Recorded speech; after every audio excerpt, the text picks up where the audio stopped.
A taça de champanhe parecia um pedaço de gelo na minha mão, mas nada, absolutamente nada, era mais gelado que o olhar que minha nora, Camila, me lançou do outro lado do salão. Lúcia, aos 65 anos, a fundadora de tudo aquilo, me sentia uma estranha na festa da minha própria vida, enquanto meu filho Ricardo, o herdeiro de todo o meu sacrifício, sorria para as câmeras ao lado dela. Naquele instante, eu soube que o brinde daquela noite não era uma celebração. Era o meu fim. Antes de eu contar como permitir que as coisas chegassem a esse ponto, não se esqueça de se inscrever no canal e me dizer de qual cidade você está me assistindo. Sua companhia nesta jornada significa muito para mim.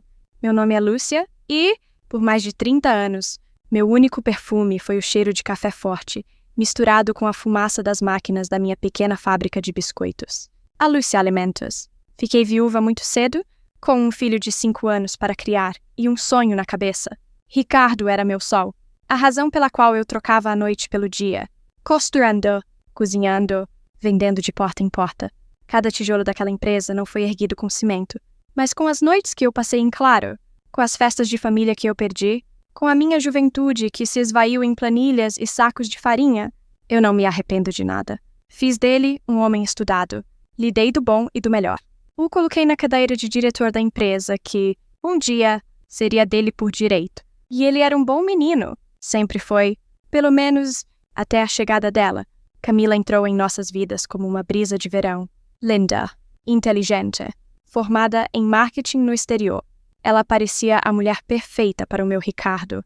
No começo, eu realmente acreditei nisso. Ela o ajudou a modernizar a empresa, a expandir os negócios. Mas, aos poucos, comecei a notar os detalhes. A maldade dela não era explícita, não vinha em gritos ou brigas. Era sofisticada, silenciosa, vinha nos comentários disfarçados de elogios. Nossa, sogra, que vestido! Simples, tão autêntico, vinha nas decisões que ela tomava junto com Ricardo, mas que eu sabia que eram só dela. Ela o afastou dos velhos amigos, dos nossos parentes mais humildes e, lentamente, começou a me afastar do meu próprio filho. Ricardo, cego de amor, não percebia, ou talvez, no fundo, não quisesse perceber. Era mais fácil concordar com a esposa bonita e ambiciosa do que enfrentar a mãe que o lembrava de suas origens humildes. Eu me tornei uma relíquia. A fundadora, a matriarca, mas uma peça de museu que só era exibida em ocasiões especiais. E a festa de 25 anos da Lúcia Alimentos era uma dessas ocasiões. Eu passei semanas escolhendo meu vestido. Um modelo discreto, elegante, que não ofuscasse a verdadeira estrela da noite. Camila, que usava um vestido vermelho que parecia ter custado o preço de um carro popular. O salão estava deslumbrante. Políticas, empresários, a alta sociedade da cidade, todos ali para celebrar o sucesso da minha empresa, do meu legado. Fui cumprimentada com sorrisos e reverências, mas eu me sentia uma espectadora. Ricardo mal teve tempo para mim, ocupado em apresentar Camila a todos como a mente brilhante por trás da nossa nova fase. Eu engolia o orgulho ferido junto com o espumante caro. O momento do discurso chegou. Ricardo subiu ao palco, charmoso como sempre, e começou a falar. Ele contou a história da empresa, mencionou meu nome. Claro, disse palavras bonitas sobre meu sacrifício. A plateia aplaudiu, e por um momento, meu coração se aqueceu. Talvez eu estivesse sendo injusta, mas então, ele olhou para Camila, e hoje eu quero agradecer a verdadeira força por trás do nosso sucesso recente. A mulher que revolucionou a Lúcia Alimentos e a transformou em uma potência. Minha esposa, Camila. O holofote se moveu de Ricardo para ela, que sorriu, um sorriso de predador que acaba de abater sua presa. O aplauso foi ainda mais forte. Eu senti o ar me faltar. Não era um agradecimento. Era uma transferência de poder, um anúncio público de que meu tempo havia acabado. E então, o golpe final, Camila, pegando o microfone da mão de Ricardo, disse com sua voz doce e venenosa: "Obrigada, meu amor. E é pensando no futuro e em honrar o descanso mais que merecido da minha querida sogra, que anunciamos esta noite o início de uma nova era. Com alegria, comunicamos que Mamãe Lúcia estará se aposentando de todas as suas funções para finalmente poder cuidar de si mesma. Aposentando. A palavra ecoou no salão, mas, para mim, soou como uma sentença. Ninguém havia discutido aquilo comigo. Eu senti o sangue fugir do meu rosto. O salão inteiro aplaudia a minha aposentadoria forçada, enquanto eu estava ali, paralisada, humilhada na frente de todos que me conheciam. A taça em minha mão tremeu, e um frio cortante subiu pela minha espinha. Não era o champanhe, era o choque da traição mais brutal que uma mãe poderia receber. E naquele instante, sentada à mesa de honra, eu não era mais a dona de nada. Eu era apenas a próxima peça a ser descartada. Os aplausos soavam distantes, como se viessem de debaixo d'água. O rosto sorridente de Camila no telão começou a borrar.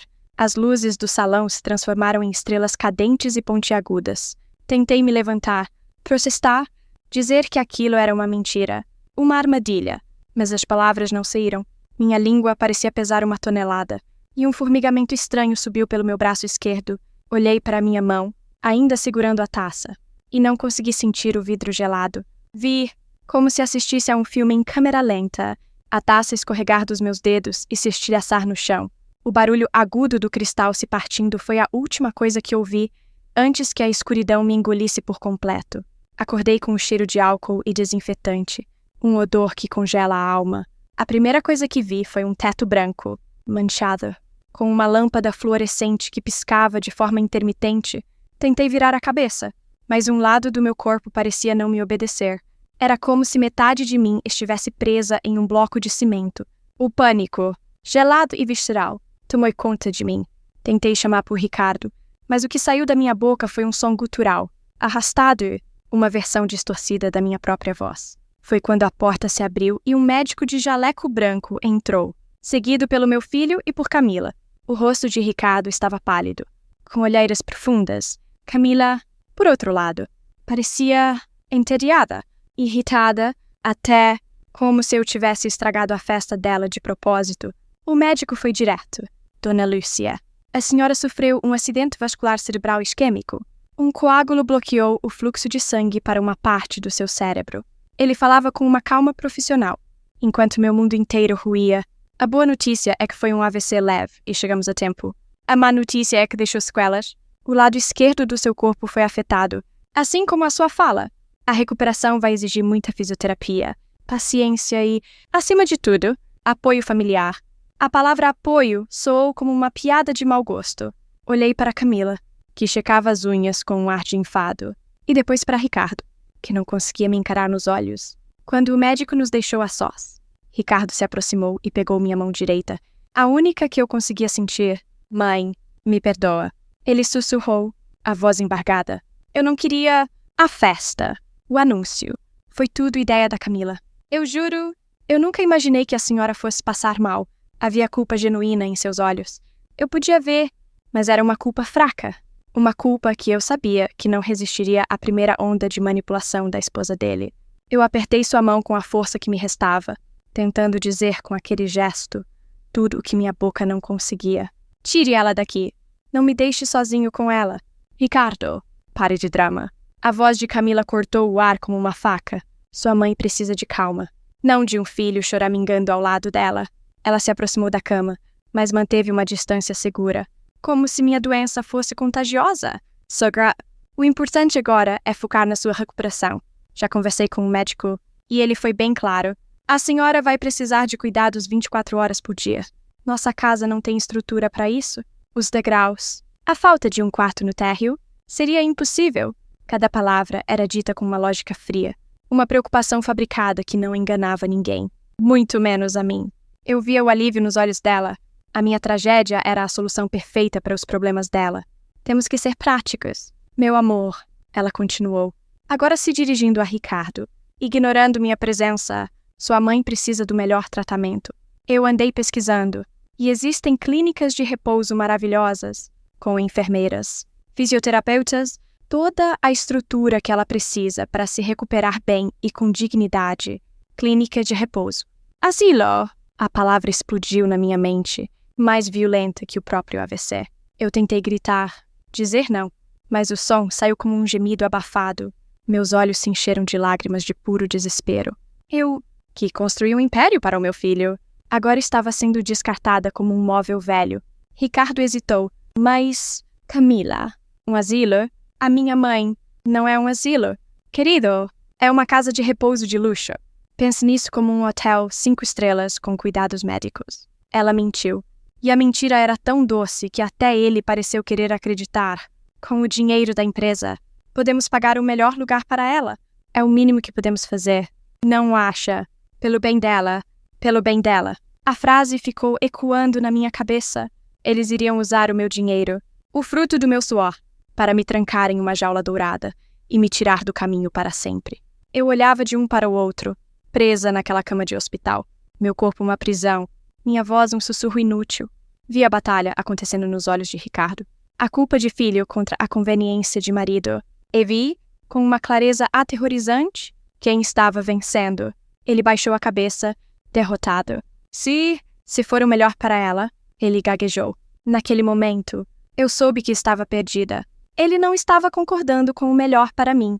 Ele estava assinando a minha sentença de esquecimento, entregando a chave da minha vida e do meu legado para a mulher que, com um sorriso vitorioso e discreto, acabava de me apagar da história. O medo que senti não era da doença, nem da morte. Era o medo de ser esquecida em vida, de morrer aos poucos, sozinha, em um quarto estranho, enquanto meu filho e minha nora gastavam o último centavo do sacrifício da minha vida. Os dias no hospital se arrastaram numa névoa de exames, medicamentos e sessões dolorosas de fisioterapia. Minha fala melhorava a passos de lesma, e eu já conseguia mover meu braço esquerdo com alguma dificuldade, mas minha perna continuava uma estranha, uma inquilina teimosa no meu próprio corpo. Durante todo esse tempo, Ricardo e Camila foram o retrato do casal perfeito e preocupado. Traziam flores, conversavam com os médicos, sorriam para as enfermeiras, mas quando achavam que eu estava dormindo, eu ouvia os sussurros. Camila falava de custos, logística, o futuro da empresa. Ricardo apenas concordava, a voz cada vez mais fraca, mais distante. A culpa estava sendo lentamente corroída pela conveniência. A alta hospitalar veio numa manhã fria de outono. Camila chegou com um vestido elegante e um sorriso que não alcançava seus olhos, pronta para ir para o seu novo lar temporário. Sogra, é um lugar lindo, a senhora vai adorar. Tem jardins, atividades, tudo pensado para o seu bem-estar. Ricardo empurrava a cadeira de rodas, evitando meu olhar a todo custo. Ele sabia que estava mentindo. Ele sabia que cada palavra de Camila era uma pá de terra sendo jogada sobre o meu caixão. Tentei protestar, mas minha voz ainda era um emaranhado de sílabas desconexas. Ninguém me ouvia, ninguém queria ouvir. A viagem de carro foi a mais longa da minha vida. Eu, no banco de trás, uma prisioneira silenciosa, via pelo vidro a cidade que eu ajudei a construir passar como um burrão. As avenidas, os prédios, a fachada da minha própria empresa, tudo parecia se despedir de mim. Camila, no banco da frente, falava animadamente ao telefone sobre a redecoração da nossa casa. Da minha casa, Ricardo dirigia em silêncio, o maxilar travado, em um semáforo. Nossos olhos se encontraram pelo retrovisor. Vi a vergonha ali. A dor de um filho que sabe que está cometendo o pior dos pecados, mas que é fraco demais para voltar atrás. Desviei o olhar. A decepção era tão avassaladora que doía mais que as sequelas do AVC. Deixamos para trás os bairros nobres, as ruas arborizadas, e entramos em uma parte da cidade que eu mal conhecia, uma área cinzenta, esquecida. O carro finalmente parou em frente a um prédio antigo, com a pintura descascada e um portão de ferro enferrujado. Uma placa desbotada dizia: Casa de Repouso Girassol. Girassol. Que ironia cruel. Não havia sol ali, apenas a sombra da negligência. O cheiro que nos recebeu na entrada era uma mistura azeda de desinfetante barato e solidão. O hotel 5 estrelas de Camila tinha corredores mal iluminados, paredes manchadas de umidade e um silêncio pesado, quebrado apenas pelo som de uma televisão alta em algum lugar e o gemido baixo de um dos residentes. Uma enfermeira de uniforme amarelado e ar cansado nos levou até o meu quarto. Era um cubículo, uma cama de ferro, um armário lascado e uma pequena janela com grades que dava para um muro de tijolos. Foi ali que a força do meu filho finalmente acabou. Ele me colocou na cama e, pela primeira vez, chorou. Mãe, é só por um tempo, até a senhora melhorar. Ele soluçou, agarrado à minha mão, mas Camila já o puxava para a porta. Vamos, querido. Sua mãe precisa descansar. Temos aquela reunião importante na empresa. Reunião importante. Eu sabia exatamente do que se tratava. Semanas antes do meu colapso, numa daquelas demonstrações de confiança e amor filial, Ricardo havia me pedido para assinar uma procuração, um documento que, segundo ele, era apenas uma formalidade burocrática para que ele pudesse resolver pequenos problemas da empresa caso algo me acontecesse. É só para emergências. Mãe, para proteger o nosso patrimônio, ele disse. E eu, cega pelo amor de mãe, assinei minha própria sentença naquela tarde, enquanto eu era deixada para apodrecer naquele quarto.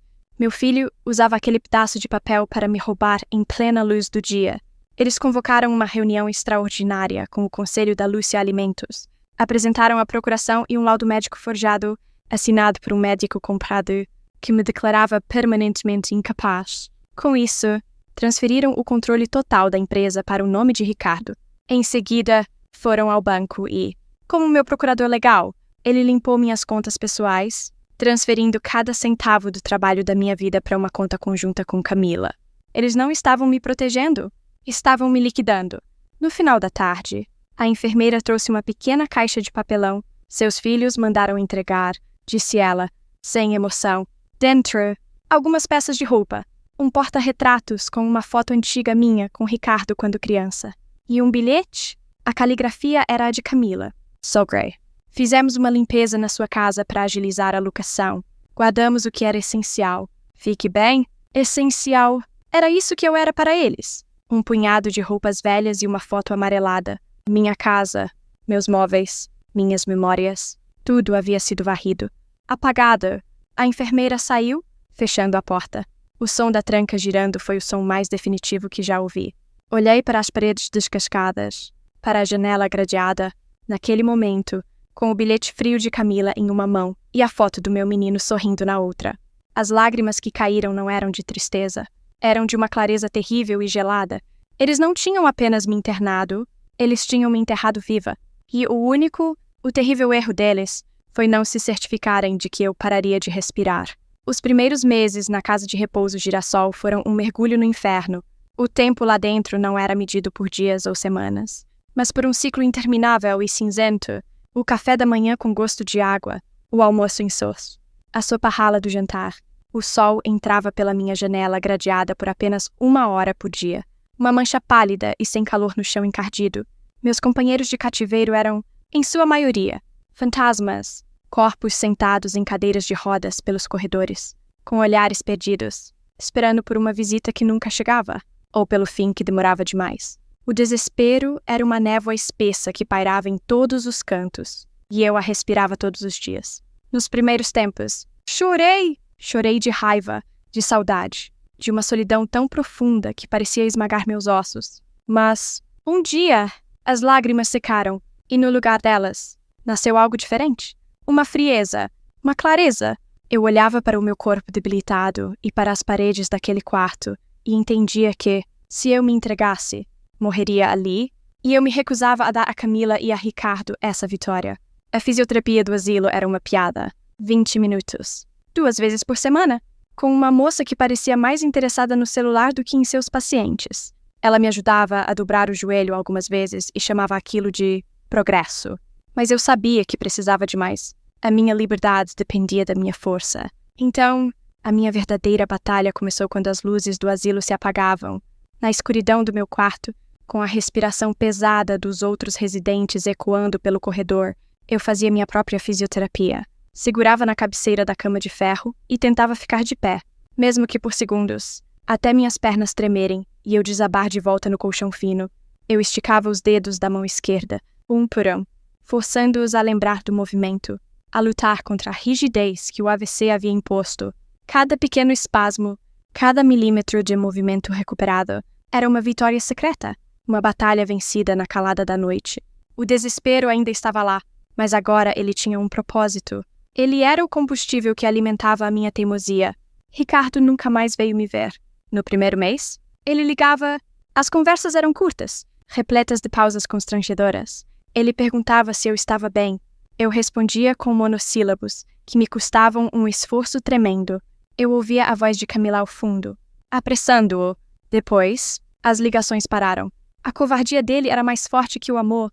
Quem apareceu um dia, como um raio de sol em meio ao nevoeiro? Foi minha neta, Júlia. Ela tinha acabado de fazer 18 anos e estava no primeiro ano da faculdade. Ela entrou no meu quarto, trazendo um vaso de violetas. E seus olhos se arregalaram ao ver a realidade do lugar. Vi em seu rosto a luta interna, a imagem que seus pais pintaram contra a verdade que se desdobrava à sua frente. Vó, ela disse, me abraçando. O cheiro dela, de juventude e vida, encheu meu pequeno quarto. Papai me disse que a senhora estava descansando, que aqui era o melhor lugar. Ela olhava ao redor, para a pintura descascada, para a minha camisola puída, e a mentira de Ricardo se desfazia em seu rosto. Eu queria contar tudo. Queria gritar sobre a traição, o roubo, o abandono, mas eu sabia que não podia. Minha voz ainda era fraca. E eu sabia que Camila, ao menor sinal de rebeldia da minha parte, cortaria as visitas de Júlia, e eu não podia perder meu único elo com o mundo. Então, usei a única arma que me restava, a inteligência. Júlia me contava sobre a faculdade, sobre seus novos amigos, e eu a ouvia, com uma atenção faminta. Ela me mostrou fotos no celular. Uma delas era de uma viagem recente de seus pais a Paris. Camila posava em frente à Torre Eiffel, radiante, usando um casaco de grife. Foi uma viagem de negócios. De última hora, Júlia explicou, mas havia uma ponta de dúvida em sua voz. Eu apenas assenti, não precisei dizer nada. A foto, comparada ao ambiente decadente ao nosso redor, falava por si antes de ir embora. Ela me ajudou a arrumar o travesseiro e segurou minha mão. A senhora parece triste. Vó, tem certeza de que está tudo bem aqui? Olhei fundo nos olhos dela. Os mesmos olhos castanhos e inteligentes do avô dela. Concentrei toda a minha energia para formular uma única frase. Clara e precisa. Não uma queixa, mas uma pergunta. Uma semente de dúvida que, eu rezei, floresceria na mente dela. Seu... pai.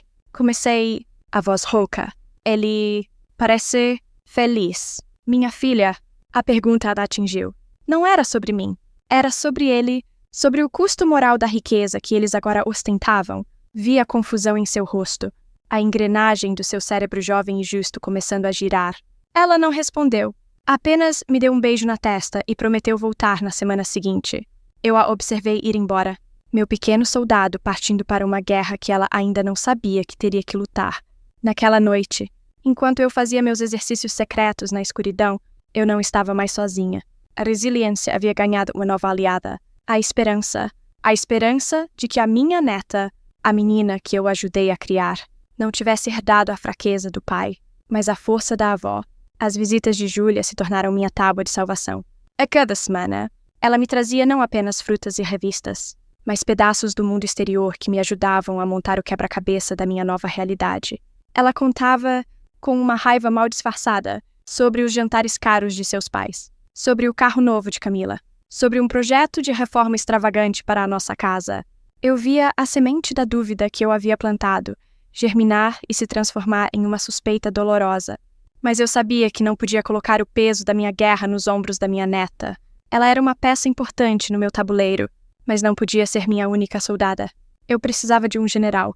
E, como se o destino tivesse finalmente decidido ouvir minhas preces, ele apareceu em uma tarde chuvosa de terça-feira. A enfermeira anunciou a visita com um tom de surpresa. Dona Lúcia, um senhor chamado Afonso está aqui para vê-la. Meu coração, que andava tão lento e cansado, deu um salto. Afonso, meu primeiro funcionário, o rapaz que contratei ainda com farinha nos cabelos e que se tornou meu gerente, meu braço direito, meu amigo mais leal por quase 30 anos. Ricardo e Camila haviam dito a todos que eu não queria receber visitas, uma mentira cruel para me manter isolada. Mas Afonso era teimoso como uma mula. Se ele decidiu que viria, nada no mundo o impediria. Ele entrou no quarto e parou na porta. Vi o choque em seu rosto. Uma onda de incredulidade e horror que ele não conseguiu disfarçar. Seus olhos, acostumados a me ver no comando, percorreram o quarto minúsculo, a cama de ferro, a bandeja com a sopa rala intocada, e pousaram em mim, encolhida sob um lençol fino. Ele esperava encontrar a Lúcia de antes em um retiro de luxo. Encontrou uma prisioneira em um sanatório. Dona Lúcia, ele sussurrou, e sua voz grossa falhou. Ele se aproximou, puxou a única cadeira do quarto e se sentou ao meu lado, as mãos grandes e calejadas tremendo de uma raiva contida. Eles me disseram que a senhora estava em uma clínica suíça. Fizeram uma apresentação no telão da empresa, ele disse, a voz baixa e dura, mas eu ligava para o número que eles deram e nunca atendia. Aquela mulher, a Camila, sempre dizia que a senhora estava em um procedimento. Descansando. Eu sabia que tinha algo errado. A senhora nunca fugiu de uma briga na vida. Ele olhou no fundo dos meus olhos e viu que ninguém mais se deu ao trabalho de procurar. A minha mente estava intacta. A guerreira ainda estava ali, presa debaixo dos escombros, com a voz que eu vinha treinando todas as noites. Eu consegui dizer as palavras que mudariam tudo. Afonso, eles me tiraram. Tudo. Foi o suficiente. Ele não precisava de mais nada. Vi a compreensão e a fúria se solidificarem em seu olhar. Ele se levantou e andou pelo quarto apertado, as mãos nos bolsos, como um animal enjaulado. Eu sabia, no dia daquela festa, quando ela anunciou sua aposentadoria. Eu vi o jeito que ela olhou para o Ricardo. Não era amor, era posse. Eu avisei ao seu filho, mas ele é um tolo.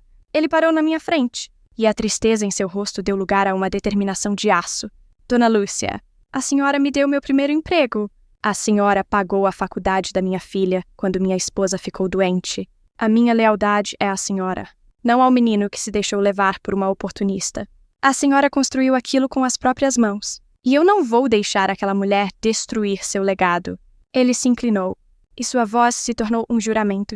Me diga o que precisa ser feito. Eu sou seus olhos, seus ouvidos e suas pernas a partir de agora. A esperança, que até então era apenas uma fagulha, explodiu dentro de mim como um incêndio. Eu não estava mais sozinha. Eu tinha um exército de um homem só, mas um homem em quem eu confiava minha vida, minha mente, que por meses esteve focada apenas em sobreviver. Agora trabalhava a 1000 por hora, conectando planos, traçando estratégias. Eu tinha que agir rápido, antes que eles vendessem a empresa ou a levassem à falência. Agarrei a mão de Afonso, meu aperto mais forte do que em todos aqueles meses. Meu antigo escritório, eu disse, com dificuldade. Na empresa, atrás do quadro, o retrato do meu marido. Afonso me olhou, entendendo imediatamente. Um cofre, ele perguntou. Eu neguei com a cabeça. Funda, falso. Na parede, tem uma pasta azul. Ele assentiu, a expressão séria. O que tem nessa pasta? Dona Lúcia? Eu respirei fundo, reunindo minhas forças para dar a ele sua primeira ordem. A primeira jogada no meu contra-ataque. O começo do fim deles. Afonso se levantou, a postura não mais de um visitante conduído, mas de um soldado recebendo suas ordens. Considere feito, ele disse. Ele saiu do quarto tão rápido quanto entrou, me deixando para trás, mas o ambiente havia mudado completamente. O quarto não era mais uma cela de desespero. Tinha se tornado meu quartel-general, e pela primeira vez em muito tempo, eu não me senti como uma vítima esperando o fim. Eu me senti como uma rainha exilada, planejando a retomada do seu trono. A lealdade de um velho amigo tinha acabado de me devolver a arma mais poderosa de todas, a chance de lutar, enquanto eu travava minha guerra silenciosa dentro das paredes do asilo, o mundo do lado de fora. Para Ricardo e Camila, havia se transformado em um desfile de luxo e ostentação. A narrativa que eles venderam para o mundo, e especialmente para Júlia, era a de um casal dedicado, sofrendo em silêncio, enquanto a matriarca da família recebia o melhor tratamento que o dinheiro poderia comprar. Mas a realidade era um insulto a tudo que eu representava. A primeira providência de Camila foi uma reforma completa na minha casa. Um projeto que ela chamou de modernização. Na prática, foi um exorcismo. Meus móveis de madeira maciça, minhas fotografias, os tapetes que eu mesma havia escolhido, tudo foi substituído por um design minimalista. Frio e impessoal, a casa onde eu criei meu filho e construí meus sonhos agora parecia a capa de uma revista de decoração. Um lugar sem alma, sem história, sem mim, o dinheiro da empresa, que eu sempre reinvesti com tanto cuidado, agora financiava uma vida de excessos. Ricardo trocou seu carro por um modelo importado e blindado. Camila desfilava com bolsas de grife e joias novas em jantares sociais, onde ela falava com uma falsa modéstia sobre o fardo de cuidar dos negócios e de uma sogra doente. Eles viajaram para a Europa, uma viagem de negócios essencial, da qual voltaram com vinhos caros e histórias sobre vinícolas na Toscana. Tudo era devidamente postado nas redes sociais. É claro, uma vida perfeita, construída sobre a minha ruína. E Ricardo, meu filho, parecia um ator em sua própria vida. Nas fotos, ele sorria. mas eu conhecia aquele sorriso. Era o mesmo que ele dava quando criança. Depois de fazer algo errado, um sorriso oco, que não chegava aos olhos. Ele bebia mais do que o normal, sua risada era alta demais. Ele estava se afogando na culpa. Mas a correnteza de luxo que Camila oferecia era forte demais para ele lutar contra. Júlia via tudo isso. E a conta não fechava. Cada visita que ela me fazia no girassol era um soco de realidade. Ela saía do cheiro de desinfetante e solidão do meu quarto e chegava em casa ao som de música alta e risadas de amigos de seus pais. Ela me via comendo uma sopa rala em uma bandeja de plástico e, horas depois, via seu pai abrindo uma garrafa de vinho de R$ 500. A dissonância era brutal, e a semente que eu plantei começou a criar raízes profundas de desconfiança. Mãe, a vovó parece tão magra. Ela comentava, é da condição dela. Filha, o médico disse que é normal ela perder o apetite. Não se preocupe, ela está sendo muito bem cuidada. Camila respondia, sem sequer desviar os olhos do celular. As mentiras eram fáceis, fluidas. E por um tempo, Júlia tentou acreditar nelas. Era mais fácil acreditar que estava tudo bem do que confrontar a terrível possibilidade de que seu pai era um monstro. A gota d'água veio em uma tarde de sábado. Júlia procurava por um livro antigo da faculdade no escritório de casa, o mesmo escritório que um dia fora meu. Em meio a uma pilha de correspondências na mesa de Ricardo, ela encontrou algo que não deveria estar ali. Um extrato bancário, não da empresa, mas da minha conta pessoal, aquela onde eu guardava as economias de uma vida inteira. Meu fundo de emergência. O envelope estava endereçado a Ricardo. Como meu procurador, movida por um impulso, ela abriu. O primeiro extrato era de 6 meses atrás. Um dia antes do meu AVC, o saldo era robusto, o suficiente para garantir uma velhice tranquila. O segundo extrato era do mês atual. O saldo era de R$ 214,32. Entre um e outro, uma única e massiva transferência, datada de 3 dias após minha internação, esvaziando a conta por completo. Naquele instante, a negação de Júlia se estilhaçou. Não havia mais como duvidar. Aquilo não era cuidado. Era um saque, um roubo, com os papéis tremendo em suas mãos. Ela esperou o pai chegar, quando Ricardo entrou em casa, assobiando, carregando sacolas de compras. Ela o confrontou na sala. O que é isso? Pai... Ele olhou para os extratos, e toda a cor sumiu de seu rosto. Ele gaguejou, tentou inventar uma desculpa. Filha, isso é para as despesas da sua avó. A clínica, os médicos, é tudo muito caro. Mas a mentira era fraca. Desesperada, Júlia, com uma frieza que ela mesma não sabia que possuía, rebateu. Eu estive na clínica. Pai, o lugar está caindo aos pedaços. E as roupas que a vovó usa são as mesmas de 6 meses atrás. Que despesas são essas que custaram as economias da vida inteira dela e pagaram sua viagem para a Itália? Ricardo não teve resposta. Encurralado, ele apenas olhou para a filha com olhos suplicantes, um homem fraco desmascarado pela própria cria. Naquele momento, a decepção de Júlia se transformou em uma indignação fria e cortante. O pai que ela idolatrava, o herói de sua infância, era um ladrão, um covarde que havia roubado a própria mãe. Ela se afastou dele, o amor e o respeito que sentia, sendo substituídos por uma repulsa gelada. Ela subiu para o quarto, trancou a porta e, pela primeira vez, entendeu a profundidade do olhar da avó. Era um pedido de socorro, e ela não podia mais ignorá-lo. Com o coração batendo forte, ela pegou o celular. Ela não podia lutar contra os pais sozinha. Ela precisava de ajuda, de alguém que conhecesse a avó, que fosse leal, e só um nome veio à sua mente. O nome do homem que ela via em todas as fotos antigas da empresa, sempre ao lado de Lúcia, sorrindo com um respeito que beirava a devoção. Ela discou o número do senhor? Afonso! A farsa estava prestes a ruir. O telefonema de Júlia para Afonso foi a faísca que acendeu o estopim.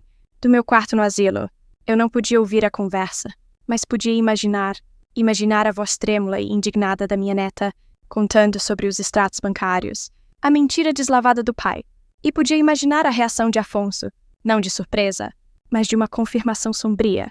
A suspeita que ele carregava no peito desde a festa agora tinha nome e sobrenome. Fraude! Ele não tentou acalmar Júlia com palavras vazias. Pelo contrário, ele validou a raiva dela e revelou que já estava em contato comigo. Sua avó não é uma mulher de se entregar. Júlia. Eu imagino que ele tenha dito, com sua voz firme e paternal. Ela já estava se preparando para a guerra. Agora, Ela tem mais um soldado ao seu lado. Eles marcaram um encontro, e a primeira fase do meu contra-ataque foi posta em prática. Afonso precisava entrar no meu antigo escritório, que agora era o centro do poder de Ricardo e Camilas. Invadir seria impossível. Então ele usou a arma mais eficaz contra um homem culpado, a nostalgia. Ele ligou para Ricardo, usando um tom amigável, dizendo que precisava buscar uma caixa com pertences pessoais que havia deixado para trás, incluindo um troféu antigo que a própria Lúcia lhe dera. Ricardo, enfraquecido pela culpa e pela recente confrontação com a filha, não viu malícia no pedido. Pelo contrário, pareceu quase aliviado em fazer um pequeno favor a um homem que representava um tempo mais simples, mais honesto.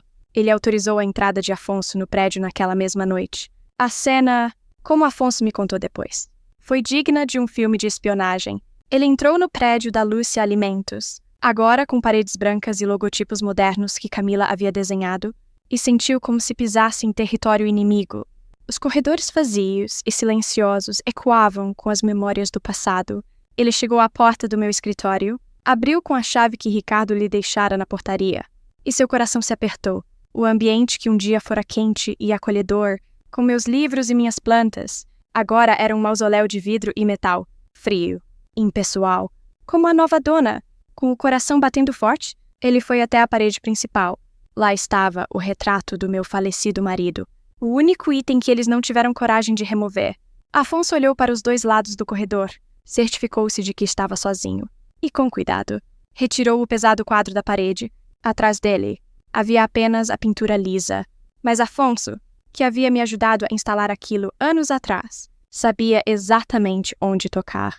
Pressionou um ponto específico no canto inferior direito, e um pequeno painel, quase invisível, se soltou com um clique suave. Era o meu fundo falso. Lá dentro, intocada, estava uma única pasta de cartolina azul, grossa pela quantidade de papéis. Com as mãos trêmulas de adrenalina, ele a pegou, fechou o painel, recolocou o quadro no lugar e saiu do escritório sem deixar rastros. A arma secreta estava em suas mãos. No dia seguinte, ele se encontrou com Júlia em uma padaria discreta, longe dos lugares que a família costumava frequentar.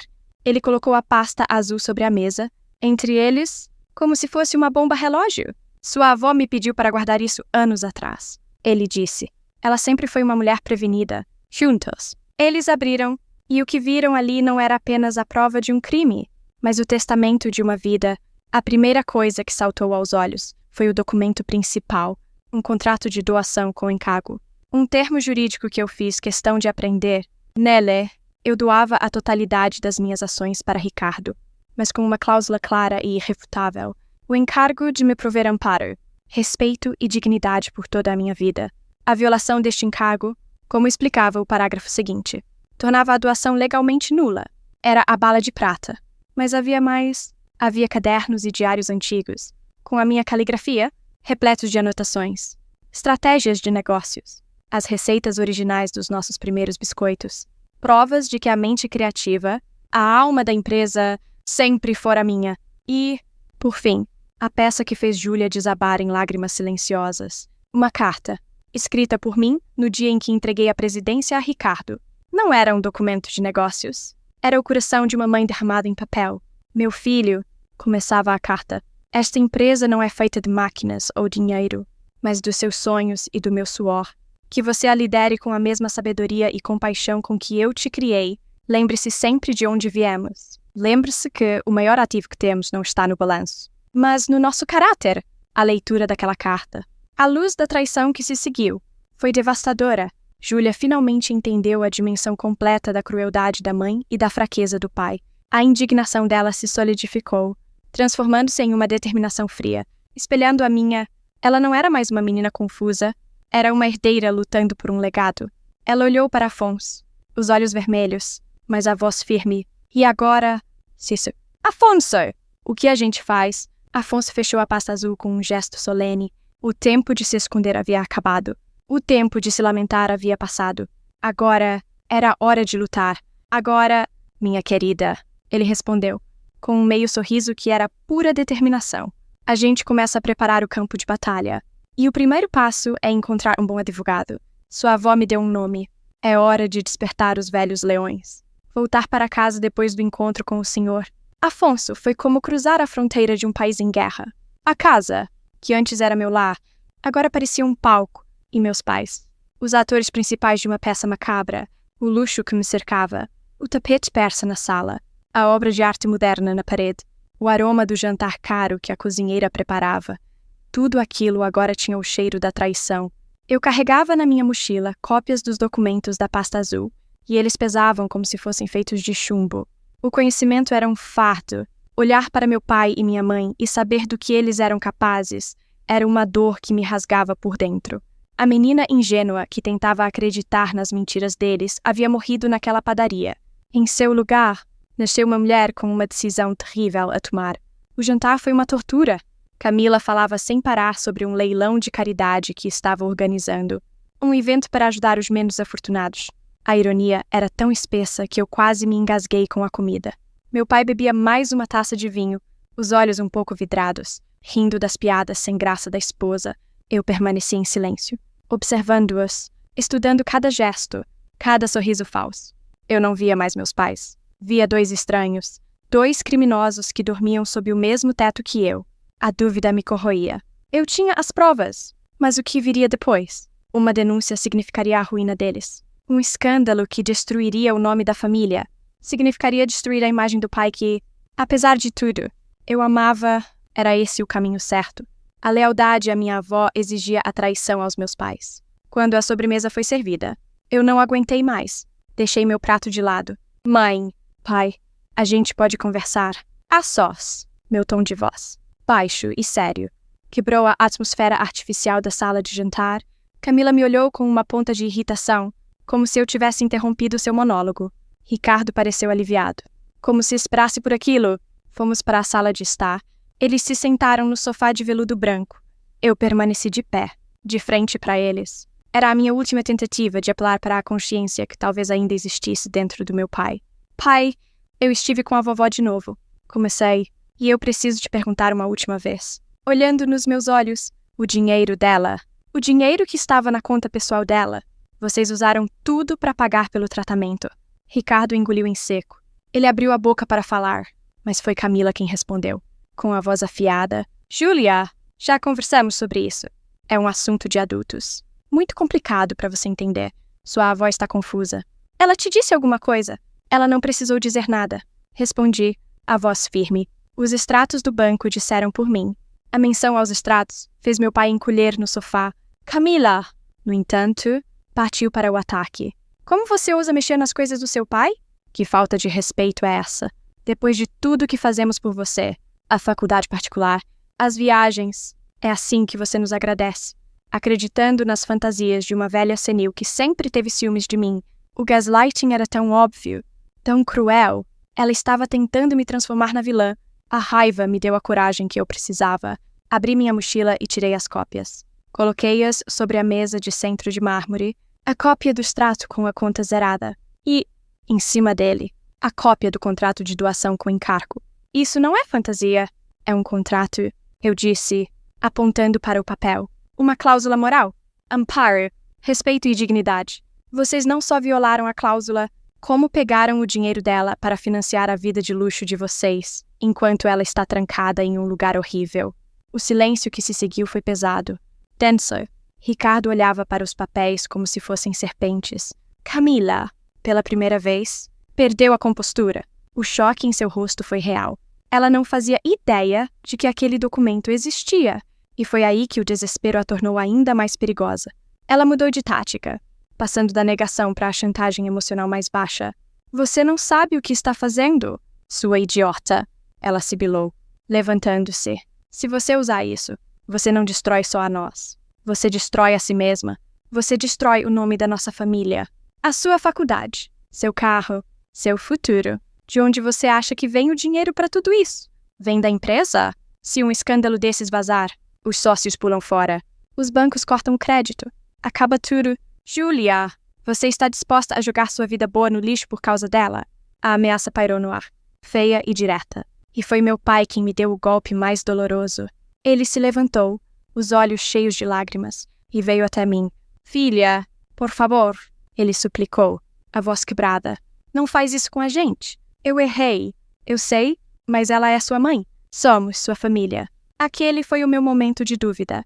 Olhar para o rosto do meu pai, o homem que me ensinou a andar de bicicleta, que contava histórias para eu dormir, e vê-lo implorando, me quebrou por dentro. Era a escolha mais difícil da minha vida, a justiça para a minha avó ou a salvação da minha família. Por um instante, eu hesitei. O conflito era uma dor física. Mas então, me lembrei do rosto de Lúcia naquele quarto minúsculo, da sua mão trêmula segurando a minha, da sua voz rouca perguntando se o filho dela era feliz. Lembrei-me da sua força silenciosa, da sua resiliência, e a minha decisão se tornou clara como cristal. Recuei um passo, me afastando do meu pai, recolhi os papéis da mesa. Vocês não são a minha família! Eu disse, e as palavras saíram com uma calma que assustou até a mim. Vocês são os sequestradores dela, e o que vocês chamam de vida boa é o preço do resgate. Virei as costas para eles, para o choro do meu pai e para o olhar de puro ódio de Camila, e subi para o meu quarto. Tranquei a porta e me permiti chorar. Não de dúvida, mas de dor pela família que eu acabara de perder para sempre. Olhei para uma foto na minha cabeceira. Eu, com 5 anos, no colo da minha avó, ambas sorrindo. Ela era a minha verdadeira família, e eu iria até o fim do mundo para lutar por ela. O dilema havia acabado. A guerra havia sido declarada. Naquela mesma noite, após a confrontação, Júlia fez a coisa mais difícil e corajosa de sua vida. Enquanto os pais dormiam, ela arrumou uma mala pequena e silenciosamente deixou a casa que um dia fora seu lar. Deixou para trás um bilhete simples na mesa da cozinha. Vou passar um tempo com uma amiga da faculdade. Preciso pensar. Era uma mentira piedosa. Uma forma de ganhar tempo. Seu verdadeiro destino era a casa modesta do senhor Afonso, que a acolheu não como uma fugitiva, mas como uma aliada. O apartamento simples dele, cheio de livros e memórias, tornou-se o primeiro quartel-general da nossa pequena revolução. No dia seguinte, Afonso e Júlia foram ao encontro do homem que, segundo minhas instruções, seria a nossa maior arma, Dr. Monteiro, um advogado criminalista da velha guarda, semi-aposentado, famoso por sua mente brilhante e seu completo desprezo por injustiças. Ele havia sido o melhor amigo do meu falecido marido e me conhecia desde que eu era uma jovem sonhadora, vendendo biscoitos de porta em porta.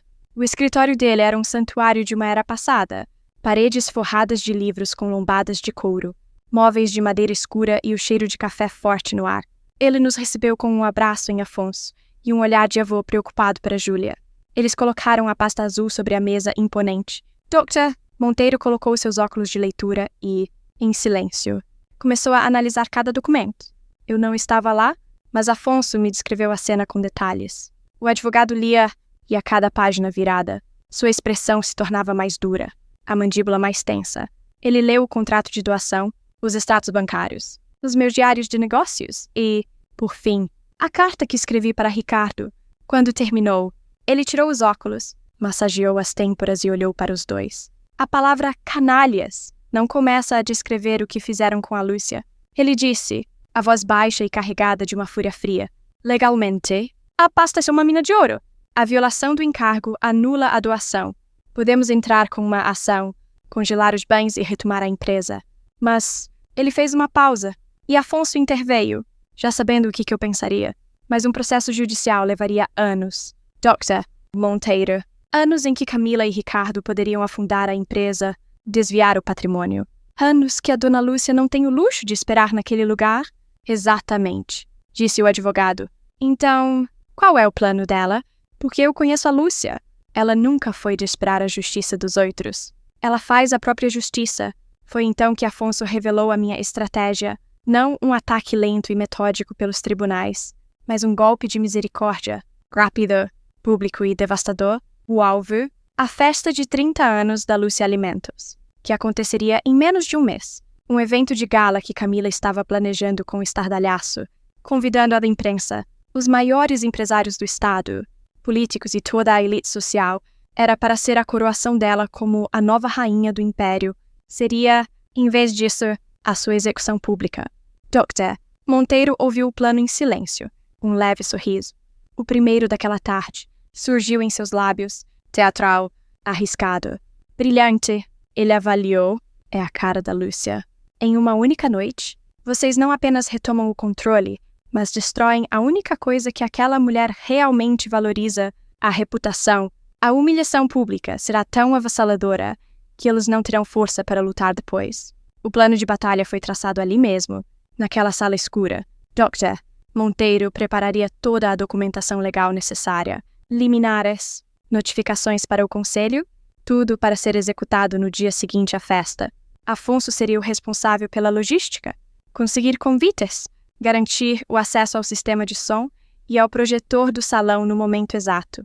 E, o mais importante, ser meu guardião, me tirando do asilo apenas horas antes do evento para que ninguém desconfiasse.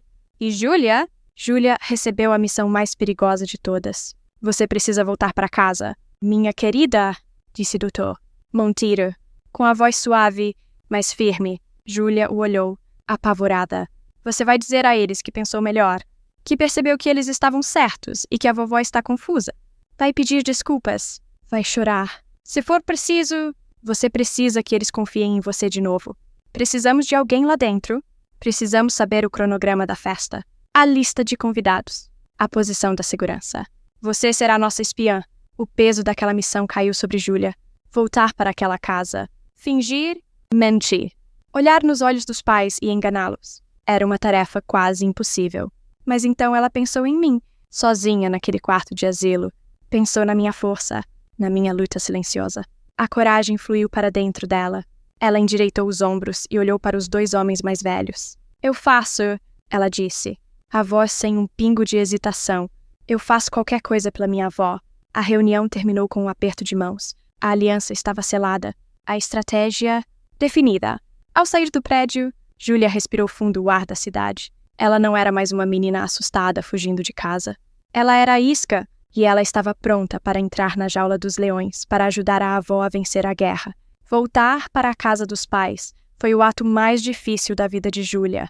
Ela teve que engolir o nojo, forçar um sorriso e encenar o papel da filha arrependida com a maestria de uma atriz premiada. Me desculpem, disse ela a eles naquela noite. Os olhos baixos. Eu estava confusa, estressada com a faculdade. A vovó não parece bem. Acho que imaginei coisas. Fui injusta com vocês. A reação foi exatamente a que Dr. Monteiro previra. Camila exibia um sorriso de triunfo presunçoso, afagando os cabelos da enteada. Está tudo bem. Querida, sabíamos que você entenderia. Nós só queremos o melhor para todos. Ricardo, por sua vez, a abraçou com um alívio desesperado, feliz por poder voltar a acreditar na frágil paz que sua esposa havia construído. A performance de Júlia foi tão convincente que eles a receberam de volta, sem a menor suspeita. A isca estava no lugar. As semanas que se seguiram foram um jogo de nervos. De dia, Júlia era a filha perfeita, ajudando Camila com os preparativos absurdos para a festa de 30 anos da empresa. Ela opinava sobre a cor das toalhas de mesa, provava o cardápio do buffet e ouvia os planos grandiosos de Camila, tudo com um sorriso no rosto. Mas, por dentro, ela era uma espiã. Anotava mentalmente o cronograma do evento, a localização das câmeras de segurança, o nome do cerimonialista, a noite. Trancada em seu quarto, ela repassava cada detalhe para o senhor Afonso por mensagens codificadas. O fardo de viver aquela mentira era imenso. Havia noites em que ela chorava em silêncio, sentindo repulsa de si mesma e do papel que estava desempenhando. Mas então, ela se lembrava do meu rosto, da minha mão frágil segurando a dela, e encontrava forças para continuar. Enquanto isso, a calma na mansão era apenas superficial. Ricardo estava se desfazendo aos poucos. Ele chegava em casa cada vez mais tarde, o cheiro de uísque em seu hálito. Júlia o encontrava às vezes, parado em frente ao meu antigo porta-retratos, apenas olhando, perdido. Uma noite, ela o ouviu discutindo com Camila no quarto. Você tem certeza de que ela está bem? Camila, o site daquela clínica tem umas avaliações horríveis. A voz dele era um sussurro culpado. A resposta de Camila foi imediata, fria e cortante. A internet está cheia de gente frustrada. Você quer mesmo acreditar em anônimos ou na sua esposa? Pare de ser fraco. Ricardo, você é o presidente da Lúcia Alimentos agora. Comporte-se como tal. Ou você prefere voltar a ser o filhinho da mamãe? Pedindo mesada. A discussão acabou ali. A ameaça velada funcionou. Como sempre, a culpa de Ricardo foi mais uma vez sufocada pelo medo de perder seu status. Enquanto eles se afundavam em suas próprias mentiras, eu, no meu exílio, renascia. As visitas secretas de Afonso eram meu sustento. Ele me trazia não apenas informações, mas comida de verdade, preparada pela sua esposa. Caldos nutritivos, frutas, vitaminas. Meu corpo, faminto pela negligência do asilo, começou a responder. A cada dia, eu me sentia mais forte. Minha voz, com os exercícios que eu fazia incessantemente, estava mais clara. As enfermeiras do asilo notavam a melhora. Um milagre. Diziam, o ar deste lugar deve estar lhe fazendo bem. Mal sabiam elas que minha recuperação não vinha do ar, mas do mais potente dos remédios. Um plano de vingança. Na véspera da festa, Afonso fez sua última visita antes do grande dia. Ele me encontrou sentada na beira da cama, não mais curvada e frágil. Mas ereta, eu podia não conseguir andar ainda. Mas havia uma força em minha postura que não existia há meses. Meus olhos, que antes eram opacos de desespero, agora brilhavam com uma luz dura. Afiada. Está tudo pronto. Dona Lúcia, ele disse em voz baixa. Júlia conseguiu o cronograma final. O discurso do Ricardo será às 9 em ponto. O projetor estará sob nosso controle a partir das 9h05. O Dr. Monteiro já está com as liminares prontas para serem protocoladas na manhã seguinte. Eu assenti lentamente, absorvendo cada palavra. O medo, a dúvida.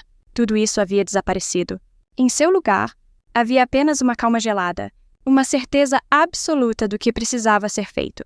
Olhei pela janela gradeada, não para o muro de tijolos, mas para o futuro, para a cena do dia seguinte, para o rosto de Camila quando seu mundo de cristal se partisse em 1000 pedaços. Afonso me olhou, uma ponta de preocupação em seus olhos. A senhora está pronta para isso. Eu me virei e o encarei.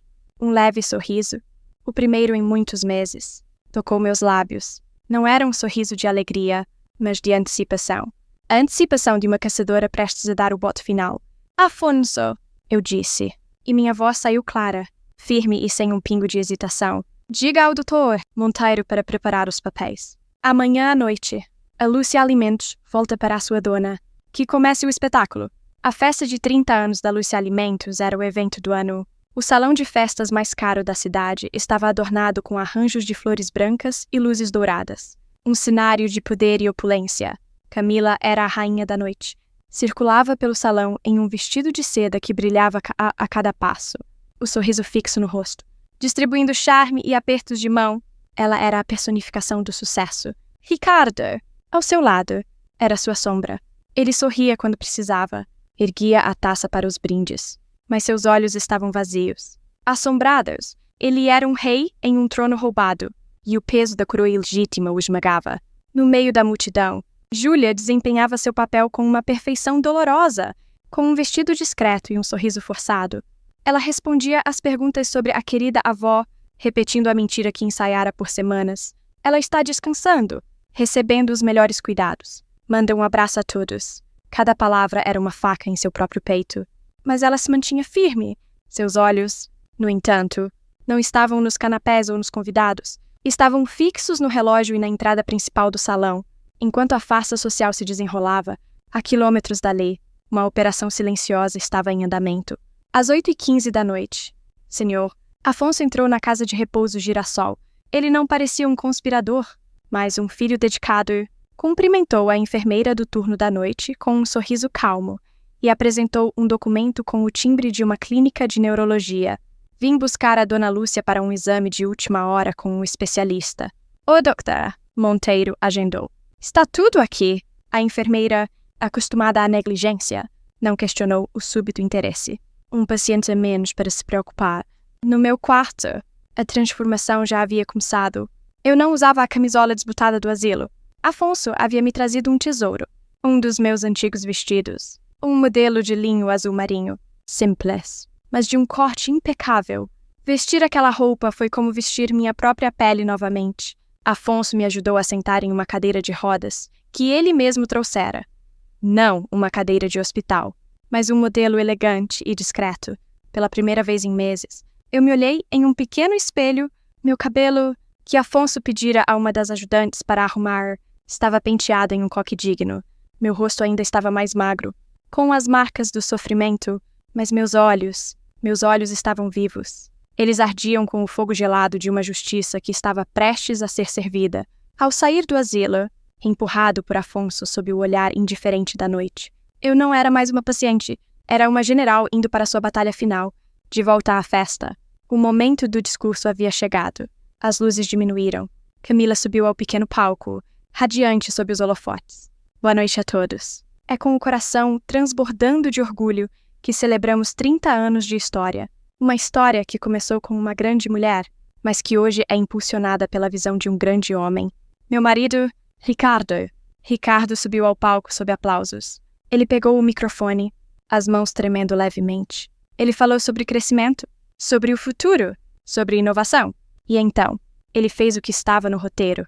Virou-se para um grande telão onde uma foto minha, antiga e sorridente, havia sido projetada, e nada disso, disse ele, a voz embargada pela culpa que ele tentava disfarçar como emoção. Nada disso seria possível sem a base que minha amada mãe, Lúcia, construiu. Hoje, ela não pode estar conosco, pois descansa sob os melhores cuidados que a medicina pode oferecer, em um merecido repouso. Mas eu sei que seu espírito está aqui, nos abençoando. No exato instante em que ele terminou a frase, as portas duplas do salão, no fundo, se abriram. Não houve barulho, não houve anúncio. Apenas o silêncio que começou a se espalhar como uma onda, das mesas do fundo até o palco. As conversas morreram, a música da orquestra vacilou e parou. Os garçons congelaram no lugar, todos os rostos se viraram para a entrada. Lá estava eu, sentada na cadeira de rodas, empurrada lentamente por um senhor, Afonso de terno e gravata, com a expressão de um guarda real. Eu não parecia uma mulher doente precisando dos melhores cuidados, com meu vestido azul marinho, meu coque elegante e uma manta de caxemira sobre as pernas. Eu parecia uma imperatriz. Meu rosto estava sereno, meus olhos fixos. Não na multidão, mas no palco, em meu filho. O choque foi uma onda de choque física que percorreu o salão. Ouvi sussurros. É a Lúcia! Meu Deus! O que é isso? Mas ela não estava no palco. O rosto de Ricardo se transformou em uma máscara de puro pavor. A cor sumiu de suas bochechas. E ele parecia ter envelhecido 10 anos em 10 segundos. O microfone escorregou de sua mão suada, batendo no chão com um baque surdo que ecoou pelo silêncio mortal. Ao lado dele, o sorriso de Camila se desfez. A máscara de anfitriã perfeita se estilhaçou, revelando o que havia por baixo. Pânico. Pânico puro e absoluto. Seus olhos se arregalaram, e pela primeira vez, vi o medo em seu rosto. O medo de quem foi pego, de quem sabe que o jogo acabou. Lentamente, deliberadamente, Afonso me empurrou pelo corredor que se abriu no meio dos convidados atônitos. O único som era o deslizar suave das rodas da cadeira no piso de mármore. Eu não disse uma palavra. Não precisei. Minha presença ali, naquele momento, era a acusação mais alta e clara que poderia existir. Chegamos ao pé do palco. Eu ergui a cabeça e encarei meu filho e minha nora. O fantasma que eles achavam que haviam enterrado em vida tinha acabado de voltar para assombrá-los. A festa deles havia acabado. A minha estava apenas começando. Cícero, Afonso, com a calma de quem ensaiou aquele momento 1000 vezes, se adiantou, pegou um microfone reserva do suporte da orquestra e o posicionou em frente a mim, na altura perfeita para que eu pudesse falar sentada. Meus dedos, que meses antes mal conseguiam se mover, seguraram o microfone com firmeza, inclinei-me para a frente, e minha voz, embora não tão forte como antes, soou clara e amplificada por todo o salão. Boa noite, eu comecei, e a polidez das minhas palavras pareceu ecoar como um trovão no silêncio. Perdoem a minha interrupção. A festa está linda. Camila, um luxo. Fiz uma pausa, deixando a ironia assentar. Meu filho, em seu discurso, disse que eu estava descansando sob os melhores cuidados. Acredito que, como acionistas, parceiros e amigos desta empresa, vocês merecem ver a qualidade do investimento que ele fez no bem-estar de sua mãe. Atrás do palco, um jovem técnico de som, um sobrinho de Afonso, apertou uma tecla em seu notebook. A foto sorridente e antiga de mim no telão gigante piscou e desapareceu. Em seu lugar, surgiu uma imagem que fez o salão inteiro ofegar. Era uma fotografia nítida e de alta resolução da fachada da casa de repouso Girassol, com sua pintura descascada, o portão enferrujado e o ar de abandono. Continuei, minha voz calma e cortante. É o retiro de luxo onde eu tenho descansado. Ouvi o murmúrio chocado da plateia. Vi queixos caírem. A imagem mudou. mostrando agora o corredor sombrio e mal iluminado, mudou de novo, para uma foto do meu quarto. O cubículo com a cama de ferro e a janela gradeada. Este é o quarto onde passei os últimos meses, meditando sobre o sucesso da minha família. No palco, Ricardo parecia ter encolhido. Camila deu um passo à frente, como se fosse gritar, mas as palavras não saíram. A humilhação estava apenas começando. Enquanto eu estava neste paraíso terapêutico, minha voz pingava um sarcasmo gelado. Meu patrimônio e os lucros da empresa que fundei foram usados para financiar um estilo de vida um pouco diferente. Um estilo de vida que vocês todos admiram esta noite. O telão piscou novamente. Agora, mostrava uma montagem, uma comparação brutal. Do lado esquerdo, uma foto tirada por uma enfermeira cúmplice, mostrando minha bandeja de jantar no asilo, uma sopa aguada e um pão velho. Do lado direito, uma foto do Instagram de Camila, postada na semana anterior. Ela e Ricardo brindando com taças de cristal em um restaurante com 3 estrelas Michelin em Paris. A legenda da foto dela dizia: trabalhando duro pelo futuro da Lúcia Alimentos. O salão, antes em silêncio chocado, agora fervilhava com sussurros de indignação. Mais imagens. Uma foto minha com a camisola puída, lado a lado com a nota fiscal de 5 dígitos do vestido de alta costura que Camila usava naquela exata noite. O extrato da minha conta pessoal zerada ao lado de uma foto de Ricardo entrando em seu novo carro esportivo. Eu estava desconstruindo a imagem deles, peça por peça, mentira por mentira, diante das mesmas pessoas para quem eles mais queriam impressionar. Mas talvez, eu disse, elevando um pouco a voz, vocês pensem que meu filho, como presidente, tem o direito de usar os lucros da empresa. É o fruto do trabalho dele. Afinal, e ele teria esse direito com toda a certeza. Fiz uma longa pausa, atraindo todos os olhares. Se a empresa ainda fosse dele, a frase caiu no salão como uma bomba. Ricardo ergueu a cabeça, os olhos arregalados em pânico. Camila finalmente encontrou a voz. O que você está dizendo? Sua velha louca. Eu a ignorei. Fiz um sinal para Afonso. O telão se apagou por um segundo e, em seguida, projetou um documento. Um escaneamento perfeito. Em alta definição, da pasta azul, o contrato de doação com encargo. O silêncio voltou, mas desta vez era um silêncio de antecipação. Para aqueles que não conseguem ler as letras miúdas, eu disse, vou traduzir. Este é o documento que assinei há 5 anos, transferindo o controle da empresa para o meu filho. É um ato de amor e confiança. Mas não é um cheque em branco. Aproximei o microfone. A cláusula 4, parágrafo 2º, conhecida como cláusula moral, é bem clara. Uma caixa vermelha destacou o parágrafo no telão. A voz do Dr. Monteiro, grave e imponente, previamente gravada, soou pelos alto-falantes do salão, como a voz de um deus vingador. O donatário, Ricardo Mendes, recebe as ações com o encargo de prover à doadora, Lúcia Mendes, amparo, respeito e dignidade por toda a sua vida. A falha em cumprir com este encargo, comprovada por negligência ou atos que firam a integridade moral da doadora, resulta na anulação imediata e irrevogável desta doação, retornando o patrimônio integralmente ao seu doador original. A voz do advogado parou de ecoar. Eu olhei para a plateia e depois para o palco. Ato que fere a integridade moral. Repeti, lentamente, como, por exemplo, internar sua mãe em um depósito de idosos para roubar seu dinheiro e financiar uma vida de mentiras. É mentira. Uma farsa. Camila gritou, a voz esganiçada. O rosto vermelho de ódio. Ela está senil. Esses papéis são falsos. Mas era tarde demais. A verdade já havia sido plantada. Eu dei o meu golpe final. Esta noite, meu filho e minha nora me aposentaram publicamente. Me descreveram como uma peça de museu, mas o documento que vocês veem no telão não é o meu passado. É o meu presente. E é o fim do futuro de vocês nesta empresa. Ergui a cabeça e minha voz soou mais forte do que em todos aqueles meses. A partir deste momento, a violação do contrato está publicamente documentada. A doação está legalmente desfeita. A empresa, o meu legado, o fruto da minha vida, volta para as minhas mãos. Foi então que o castelo de cartas deles desmoronou. Ricardo caiu de joelhos no palco, o corpo sacudindo em soluços de pura vergonha e desespero. Camila, vendo seu mundo de luxo evaporar, partiu para cima dele, batendo em seus ombros. Faça alguma coisa! Seu inútil! Diga que é mentira! Mas ele não conseguia falar. O espetáculo era patético. A derrocada completa. Em meio ao caos, Uma figura se moveu com determinação. Julia, que assistia a tudo com lágrimas nos olhos, caminhou pelo salão, passou pela multidão chocada, subiu os degraus do palco e, ignorando a mãe que gritava e o pai que chorava, veio até a beira do palco e estendeu a mão para mim. Eu a segurei, naquele instante, diante de todos. A aliança foi selada, o futuro da empresa estava ali, na união da minha experiência com a coragem dela. A festa havia acabado.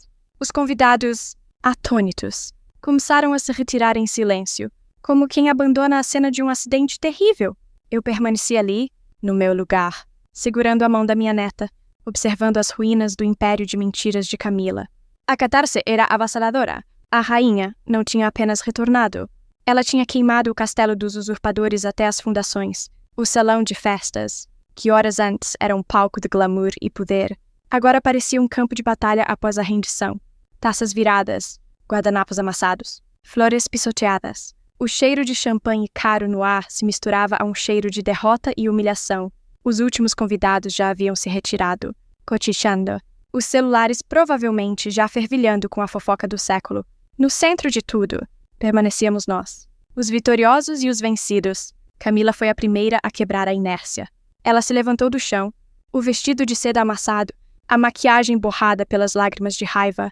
O pânico em seu rosto deu lugar a uma fúria pura, venenosa. Ela não olhou para mim, olhou para Ricardo, que ainda estava de joelhos. Um homem quebrado. É isso que você é! Ela cuspiu, a voz rouca de ódio. Um fracassado, um bebê chorão que não consegue nem defender a própria esposa. Eu te dei um império, e você o entregou para uma velha em uma cadeira de rodas. Ela então se virou para Julia, que estava ao meu lado, segurando minha mão. E você? Ela sibilou. Sua traidora ingrata. Espero que você apodreça junto com essa velha amarga. Eu te dei o mundo, e você o jogou fora. Você não me deu o mundo, Julia respondeu, a voz firme, sem um pingo de medo. Você me deu uma gaiola dourada, e eu prefiro a liberdade ao lado da minha avó. A resposta de Julia pareceu roubar o último pingo de poder de Camila. Vendo que não tinha mais aliados, que sua plateia havia partido e que seu poder de manipulação havia se esgotado, ela fez a única coisa que lhe restava. Com um grito de frustração, ela arrancou o colar de diamantes do pescoço e o atirou no chão. Fiquem com tudo. Eu não preciso de vocês. Eu não preciso desse nome. Eu construo meu próprio império. E com isso, ela virou as costas e saiu marchando do salão, o som de seus saltos no mármore ecoando como tiros. Ela não olhou para trás. A ruptura foi final. Agora, restava apenas Ricardo. Ele finalmente ergueu a cabeça, o rosto inchado e vermelho, e me encarou. A dor e a vergonha em seus olhos eram tão profundas que quase me fizeram vacilar. Ele se arrastou de joelhos até a minha cadeira de rodas. Mãe, ele soluçou, tentando pegar minha mão. Mãe, me perdoa. Por favor, me perdoa. Julia, protetora, se colocou sutilmente entre nós. Deixa ela. Pai, já chega. Mas eu fiz um sinal para que ela me deixasse falar. Eu precisava que ele ouvisse, que ele entendesse. Perdão, Ricardo, eu disse, e minha voz era um fio de aço, sem raiva, apenas com o peso de uma tristeza infinita. Você me pede perdão por quê? Por me julgar em um asilo, por roubar o trabalho da minha vida, ou por me humilhar publicamente e me dar por acabada. Eu tive medo, mãe. Ele chorou. A confissão desesperada de um menino no corpo de um homem. A Camila, ela é tão forte, tão convincente. Eu tive medo de perdê-la, medo de não ser bom o suficiente para ela. Para a empresa, eu me tornei um covarde. Eu sei, me perdoa. Eu o encarei por um longo tempo. O filho que eu amamentei, que ensinei a dar os primeiros passos. O homem para quem eu entreguei meu legado. A dor da traição dele era uma ferida que talvez nunca cicatrizasse. O medo não é desculpa para a crueldade.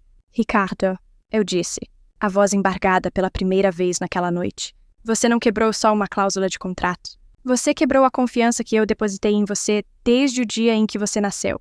Você quebrou meu coração. Ele desabou em prantos novamente. Um som oco e desesperado. Doctor? Monteiro se aproximou. O rosto, uma máscara de profissionalismo.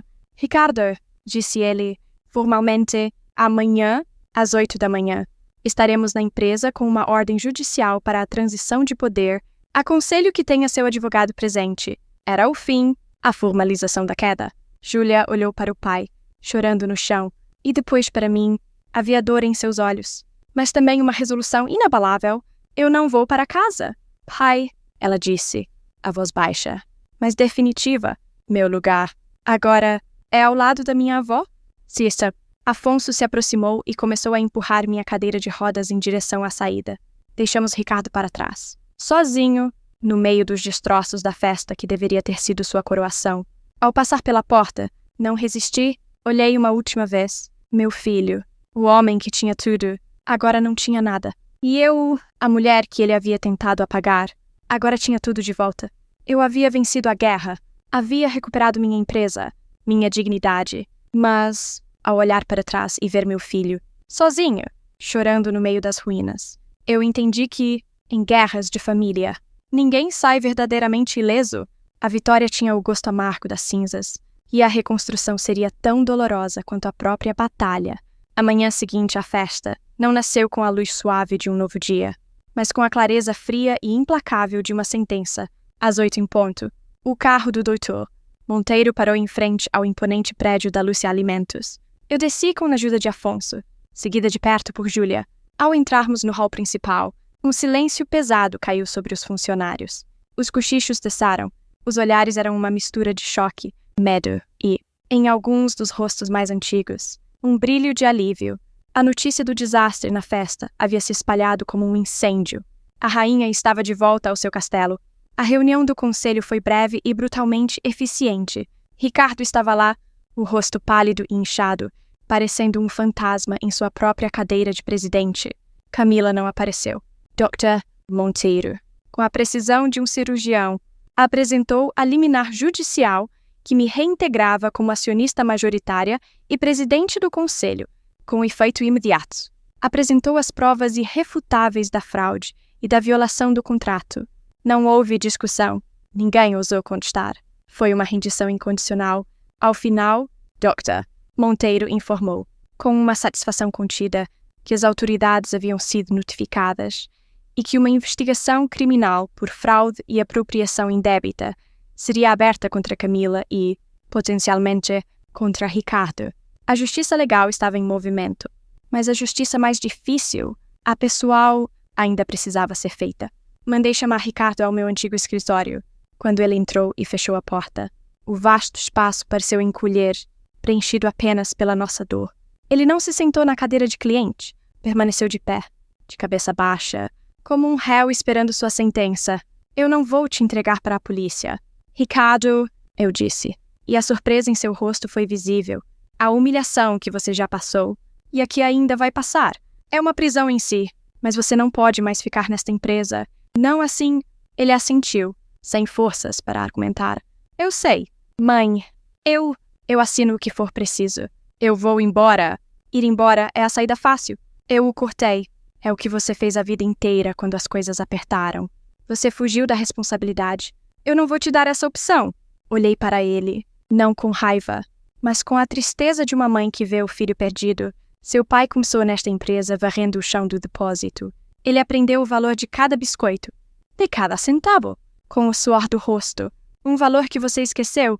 Respirei fundo e lhe dei minha sentença, que era também sua única chance de salvação. Você tem uma escolha. Pode pegar suas coisas e desaparecer da minha vida para sempre, sem um tostão do meu dinheiro. Ou pode ficar e recomeçar amanhã, às 7 da manhã. Você pode se apresentar no almoxarifado. Seu salário será o piso da categoria. Seu chefe será o supervisor de estoque. Você vai descarregar caminhões. Vai limpar o chão. Vai aprender de novo o que significa a palavra trabalho. A escolha é sua.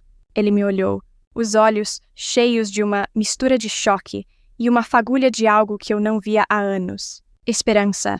A chance. Por mais dura que fosse. De se redimir. Ele não respondeu.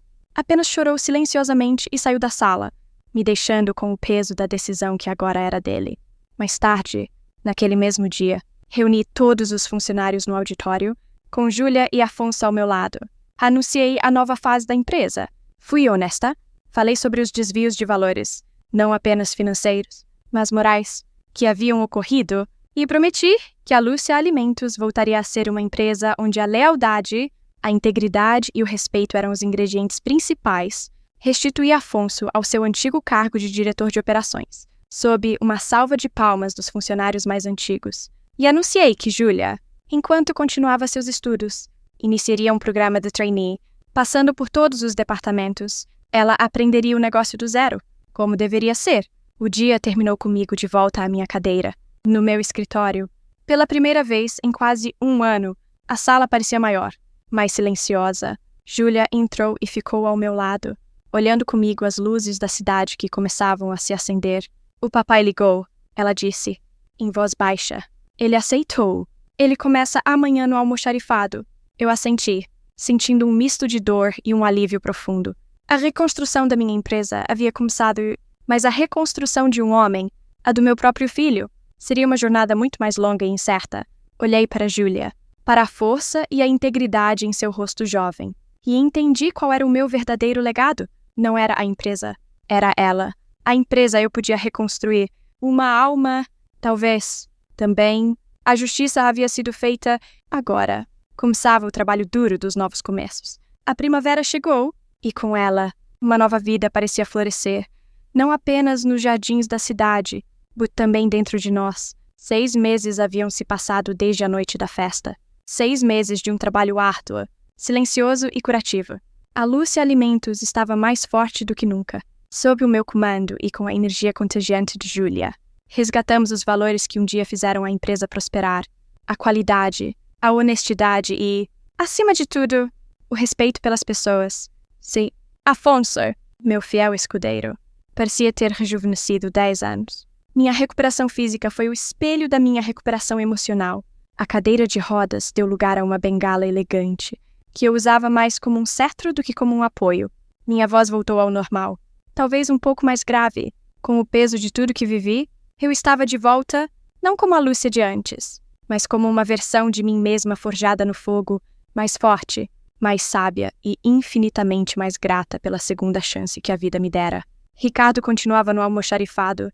Emagrecera! E as linhas de arrogância em seu rosto haviam sido substituídas por vincos de cansaço e humildade. Ele não falava muito, mas trabalhava com uma dedicação que eu não via desde sua juventude. Nos víamos raramente. Trocamos algumas conversas curtas e difíceis no pátio da empresa.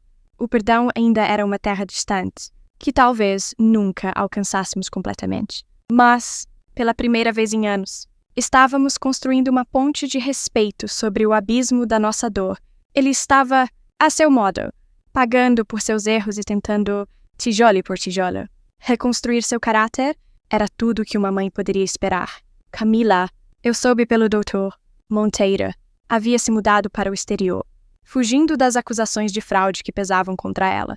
Seu nome se tornou um fantasma na empresa. Uma lição amarga sobre como a ambição sem escrúpulos sempre leva à autodestruição. Em uma tarde ensolarada de sábado, pedi a Julia que me levasse a um lugar. Voltamos à casa de repouso Girassol, mas o prédio cinzento e decadente não existia mais. No lugar, havia uma fachada recém-pintada em tons de amarelo claro, um jardim bem cuidado com flores de verdade e um novo portão. Uma placa nova e brilhante dizia Lar Bem Viver, residencial para idosos. Entramos. Os corredores agora eram claros e arejados. As paredes, decoradas com quadros. Havia música ambiente. E nos quartos, agora com móveis novos e confortáveis. Os residentes assistiam à TV, liam ou conversavam.